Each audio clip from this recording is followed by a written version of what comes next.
Welkom by die Sepcast, die tuiste van die nommer 1 netwerk vir jou lewe. Dis waar ons stadiger dink, dieper kyk en ontdek hoe Jesus nie net toegewerk het nie, maar nou werk. Bitter krye. Dis nie iets wat jy bestel omdat jy lus is daarvoor nie. Dis nie comfort food nie. Dis nie iets wat jy deel op Instagram met 'n glimlag nie.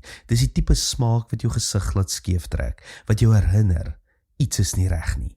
En tog, in Eksodus 12 sê God, sit dit op die tafel. Eet dit, saam met die lam, saam met die brood.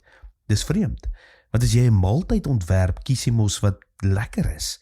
Mense laat terugkom, maar God doen nie teenoorgestelde. Hy bou bitterheid in die ervaring in. Hoekom? Want bevryding sonder herinnering maak jou oppervlakkig. Die bitter krye was nie net kos nie, dit was 'n tasbare geheue, 'n smaak wat sê, onthou waar jy was, onthou hoe dit gevoel het, onthou wie jy was sonder my.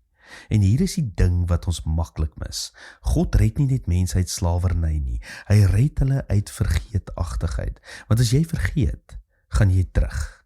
Fast forward na Jesus toe, die laaste maaltyd, die tafel van die nuwe verbond. En iewers daar op daardie tafel is die bitterkrye nog steeds daar. Ons praat baie oor die brood en die wyn, maar die bitter, dis stil, dis amper ongemaklik. Want dit herinner jou, hierdie storie gaan nie net oor vergifnis nie, dit gaan oor waarheid. Die kruis is nie mooi nie, dis nie net inspirerend nie, dis rou, dis eerlik, dis die erkenning dat die wêreld gebreek is en dat ons deel daarvan is.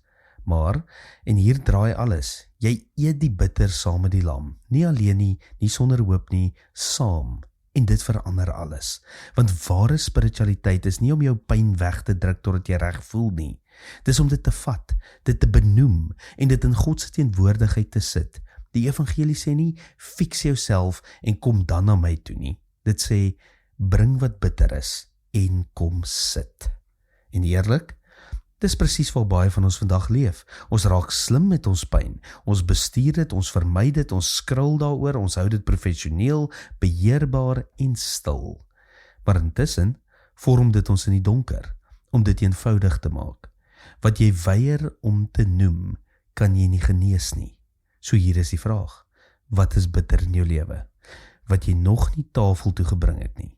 Want hier by SA Gemeente sê ons is die nommer 1 netwerk vir jou lewe, waar ons bly, werk en speel. En dalk beteken dit vandag nie net nog 'n goeie gesprek nie, maar 'n eerlike een. Nooi iemand vir koffie of aandete en in plaas van die gewone, ek is fine, sê een ware ding, net een, en kyk wat gebeur. Maar die kerk was nog nooit 'n plek vir mense wat alles bymekaar het nie. Dit was nog altyd 'n tafel vir mense wat weet iets is gebreek. En dan hierdie ongelooflike belofte uit Openbaring 21. Daar kom 'n dag waar God elke traan sal afvee. Geen pyn, geen bitterheid. Maar tot dan eet ons nog die bitterkrye. Nie as die einde van die storie nie, maar as deel van die pad saam met die lam aan die tafel. En miskien is jy ook vandag bereid om te kom aansit. Tot môre, mooi loop.